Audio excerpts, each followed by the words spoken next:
નમસ્તે મિત્રો, સાદરૂપ આપવાના જુદા જુદા દાખલા જે પરીક્ષામાં બહુ જ પૂછાતા એકદમ સરળ રીતે સમજ મેળવીએ. સૌથી પહેલા જો આવી રીતે સંખ્યા આપેલી છે 1000 ગુણ્યા 0.05 ગુણ્યા 0.01 ગુણ્યા 100 એની કિંમત શોધો.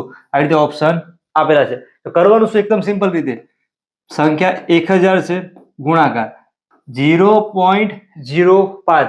યાદ શું રાખવાનું, જો પોઈન્ટ છે અહીં જમણી બાજુ કેટલા અંક છે તો 2 અંક છે. શું કરવાનું, જો આવી રીતે છેદની અંદર 2 અંકમાં હોય તો 100 લખી દેવાના. તો અહીંયા કેટલા બની જશે ઉપર જો આગળ પોઈન્ટ કાઢી નાખીએ તો 005 આપણે ખાલી 5 લખી શકીએ.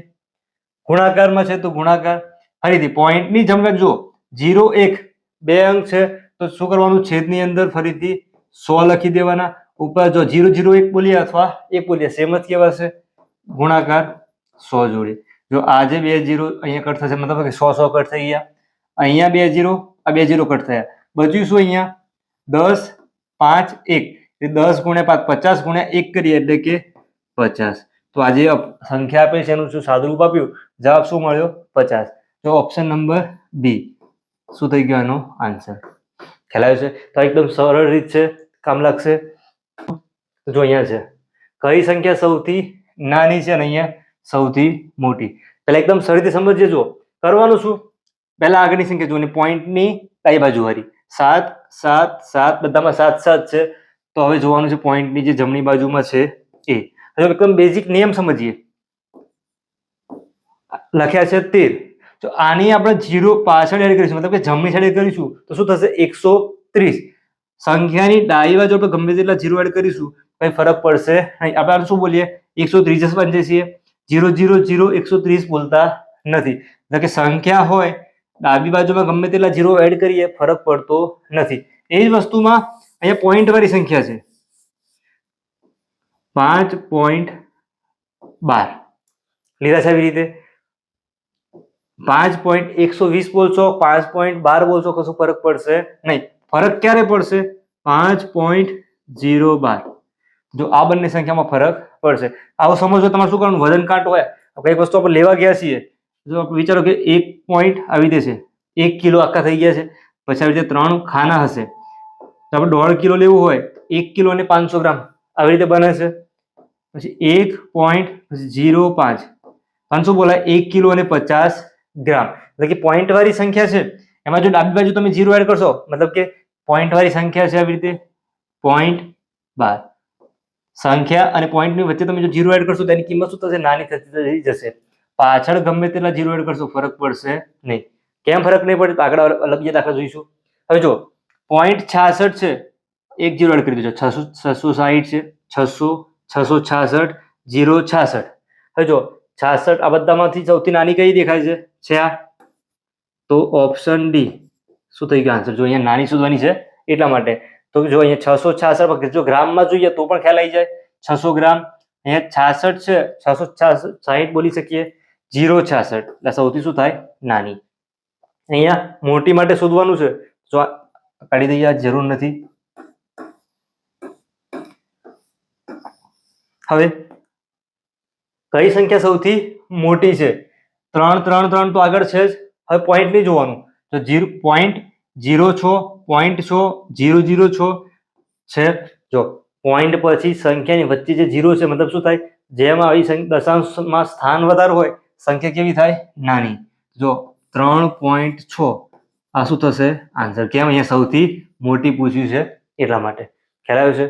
આગળ બીજો દાખલો 0.02 ગુણ્યા 0.3 ગુણ્યા 1.3.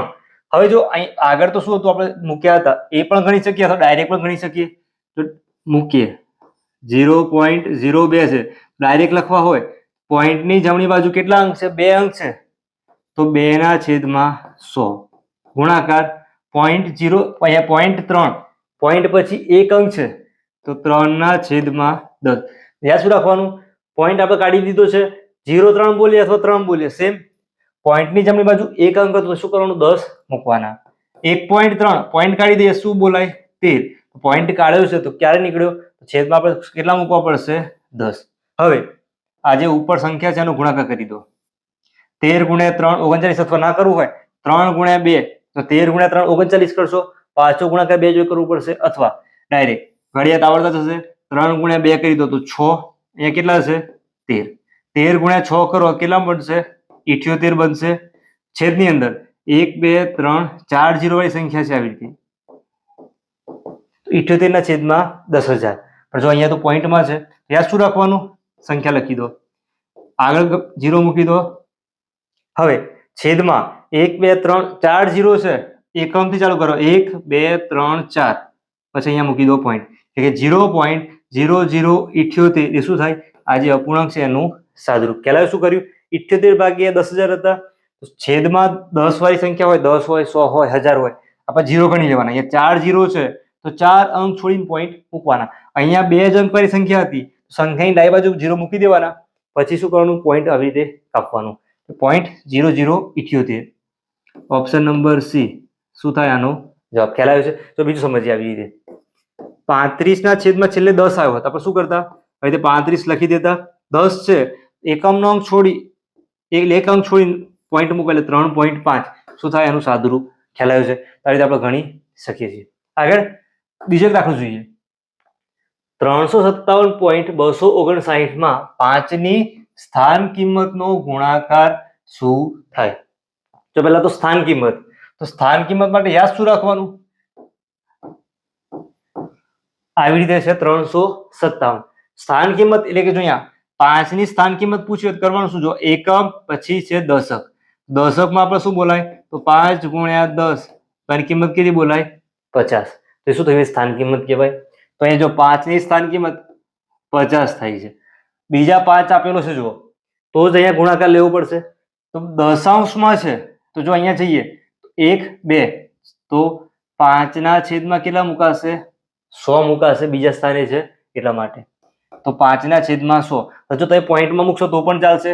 0.05 અગર 5 ના છેદમાં 100 રાખ્યા તો ડાયરેક્ટ જો ભાગ ઉડાડી શકીએ આપણે. 50 ગુણ્યા 2 100, 5 ના છેદમાં 2. જો અહીંયા ઓપ્શન છે નહીં તો 5 દૂ ત્યાંશ અથવા લખવું હોય તો 2.5, આ બંને ઇક્વલ જ કહેવાશે. તો આ શું કહેવાય એનો જવાબ. ખ્યાલ આવ્યો છે? 5 ની સ્થાન કિંમત લખી તો 50, 0.259 છે, પોઈન્ટ પછી 1 અને 2 અંક છોડીને છે એટલા માટે શું કર્યું 5 ના છેદમાં 100 લખ્યા. એવી રીતે ના લખવું હોય આમ પણ લખાય.